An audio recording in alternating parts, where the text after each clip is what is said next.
সম্মানিত উপদেষ্টা তাদেরকে বলেছি যে এই দেশ স্বাধীন 5ই আগস্ট হয়েছে, বহু রক্ত বহু জানের বিনিময়ে আপনারা যে ম্যান্ডেট এবং যে জনগণের সমর্থন নিয়ে দেশ পরিচালনা করতেছেন, আপনাদের তো কোনো দুর্বলতা নেই।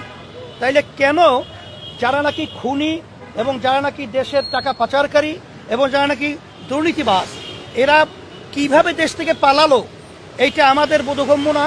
এটা জাতি কিন্তু এটা মানতে চায় না, আর আপনাদের দুর্বলতাই কিন্তু এটা প্রকাশ পেতে চায়।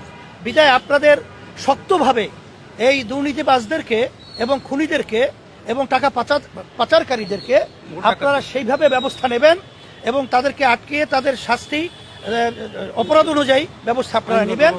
এইটা বিশেষ করে তাকে আমরা বলছি।